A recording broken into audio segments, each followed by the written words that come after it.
ഇത് എവിടെയായിരുന്നു ഇത്ര നേരം? കൊറേ മീറ്റിങ്ങും ബഹളവും. എവിടെ തക്കളിയോടെ? ആ കൊച്ചു നോക്കിയിരുന്നു ഉറങ്ങി. അതിന് ഇഷ്ടപ്പെട്ട പഴക്കേക്ക് മേടിക്കുമ്പോ ആ കട അടച്ചേക്കുക. പഴക്കേക്ക് എന്നാ വിളിച്ചാ ഫോൺ എടുക്കോ? ഒന്നും ചെയ്യില്ല. എന്നാ വിളിച്ച് പറയാ. മീറ്റിങ്ങിന്റെ കാര്യം നിനക്കുമല്ലോ അറിയാമോ? ആകപ്പാടെ അലങ്കോലം പിടിച്ച കുറെ എണ്ണവും പാർട്ടിയില്. ആ പിന്നെ വേറൊരു കാര്യമുണ്ട്. ക്ലീറ്റോ അന്ന് ക്ലീറ്റോ കൊണ്ടു തന്ന എണ്ണയില്ലേ ജമന്തിക്ക്, നല്ല ഗംഭീര എണ്ണയാണെന്നത്. ആ അവളുടെ ഒരു മുടി മുഴിയണില്ലേ ഇപ്പൊ, തലവേദനയും മാറിയെന്ന്. അതല്ലേ, അങ്ങനത്തെ എണ്ണയാണല്ലോ അത്. നമ്മുടെ മറ്റേ പാർട്ടിയുടെ ഞാൻ പറഞ്ഞില്ലേ ബാബുലാൽ സാറിന്റെ ഭാര്യക്ക് തേച്ചപ്പോ മാറ്റം ഉണ്ടായ എണ്ണ. ഭയങ്കര അഭിപ്രായത്തിലിരിക്കുക അവരൊക്കെ. ഞാൻ പറഞ്ഞു ക്ലീറ്റോ ഭയങ്കര സംഭവമാണെന്ന്.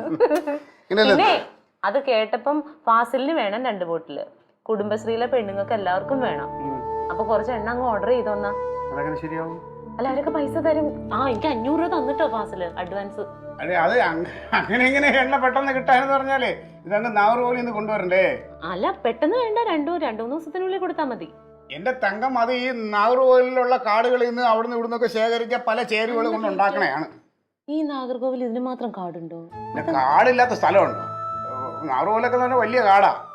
അവ അവിടുന്ന് കൊണ്ടുവരാൻ അത് മരുന്ന് കിട്ടണം, അതെല്ലാം കൂടെ ചേരുവയൊക്കെ ഉണ്ടാക്കിയെടുക്കാനൊക്കെ ഭയങ്കര ബുദ്ധിമുട്ടാണ്. ക്ലീറ്റോ പറഞ്ഞു കേട്ടതൊന്നും ക്ലീറ്റോ ഇതൊക്കെ ശേഖരിച്ച് ഉണ്ടാക്കണമെന്നൊന്നുമല്ലോ. വൈദ്യം ഉണ്ടാക്കിയെടുക്കണ ഒരാള് ചുമ്മാ പറഞ്ഞ ഉടനെ ഉണ്ടാക്കി തരാൻ പറ്റുമോ? ക്ലീറ്റോ ഇനി പറ്റില്ല, ഇനി ഉണ്ടാക്കി തരാൻ പറ്റില്ല, കിട്ടൂല എന്ന് പറഞ്ഞ കാര്യമില്ല. ഞാൻ ഭയങ്കരമായിട്ട് തള്ളി വെച്ചേക്കോ ക്ലീറ്റോനെ. ഈ ആവശ്യമില്ലാതെ, ഇത് ഞാനല്ലല്ലോ ഇതൊക്കെ ഉണ്ടാക്കണ ആള്.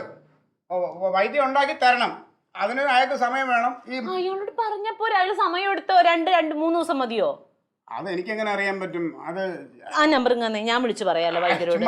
അത് ഞാൻ വിളിച്ച് സംസാരിച്ചോളാം. അങ്ങനെ അയാൾ പെണ്ണുങ്ങളൊന്നും വിളിച്ചാൽ ഫോൺ എടുക്കില്ല. ക്ലീറ്റ് എന്നോട് സ്നേഹം ഉണ്ടെങ്കിൽ ക്ലീറ്റ് ഇത് ചെയ്യണം.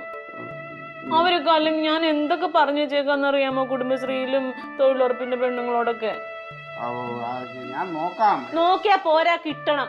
എനിക്കിപ്പോ ഉടനെ നാഗർകോവിലിൽ നിന്ന് പോകാനുള്ള സമയമില്ല. ഇവിടെ കുറെ ഞാനൊരു 200 രൂപ തരാം നാഗർകോവിൽ പോവാൻ. അതുകൊണ്ട് പോയിട്ട് സംഗതി ഒപ്പിച്ചോണ്ട് വന്നാ മതി. ഈ സംഗതി എന്ന് പറഞ്ഞാൽ അവിടെ ഇത് ഉണ്ടാക്കി വെക്കൂല. ഇത് ഉടനെ നമ്മൾ ഓർഡർ ചെയ്യണ അനുസരിച്ച് സാവകാശമൊക്കെ ഉണ്ടാക്കിക്കൊണ്ട് ചിലപ്പോ 40 വയസ്സിനിടയ്ക്ക് ഇപ്പോഴാണ് നിങ്ങളൊരു നല്ല കാര്യം ചെയ്തത്. ദൈവത്തെ ഓർത്ത് അത് വെള്ളത്തിൽ വരച്ച വര പോലെ ആക്കല്ലേ. അതെ, ഈ നല്ല കാര്യം ചെയ്യണമെന്ന് എനിക്ക് ആഗ്രഹമുണ്ട്. പക്ഷേ നിവർത്തികേടാണ് തങ്കം. അത് നീ നടക്കൂല.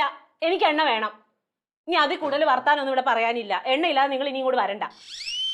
അല്ല പിന്നെ നിസ്സാരം ഒരു കാര്യം ചോദിച്ചാൽ ക്ലീറ്റോ അത് നടത്തി തരാൻ പറ്റില്ലെങ്കിൽ എന്തെന്നാ അത്? ഇച്ചിരി പോകുന്ന എണ്ണയുടെ കാര്യം പറയണത്. അതൊരു 4 ബോട്ടിൽ വിളിച്ച് ചോദിക്കണേനും അങ്ങ് തീരുമാനിച്ചു എണ്ണ കിട്ടൂല എന്നുള്ളത്. ഞാൻ ചോദിക്കാം, ഞാൻ വൈദ്യനെ ഒന്ന് വിളിച്ച് ചോദിക്കാം. നിങ്ങളെല്ലാം ഈ മുടക്ക് വിചാരിച്ചിട്ട് പോണെന്തേ? നടക്കുന്നു വിചാരിച്ചിട്ട് അങ്ങ് ചെയ്യണല്ല. എന്റെ തങ്കം, നീ ഒന്ന് സമാധാനപ്പെട്. സമാധാനപ്പെടാൻ എനിക്ക് പറ്റില്ല. ഞാൻ എല്ലാവരോടും ഏറ്റുപോയി കൊണ്ടുതരാന്ന്. മനുഷ്യൻ എന്ത് കാര്യം ആഗ്രഹിച്ചാൽ നടക്കൂല. എനിക്കോ ഒരു ഗുണമില്ല മനുഷ്യനെ കൊണ്ട്. മറ്റുള്ളവരുടെ മുമ്പിൽ മനുഷ്യൻ എവിടെയെങ്കിലും ഒന്ന് ജയിക്കാൻ കിട്ടുന്ന സ്ഥലം അത് നടത്തി തരൂല. ആലിപ്പഴം പഴുക്കുമ്പോ കാക്കയ്ക്ക് വായ്പുണ്ടെന്ന് പറഞ്ഞ പോലെ ഇപ്പൊ ഞാൻ ഇത് എവിടെ നിന്ന് എടുത്തിട്ടുണ്ടാക്കും?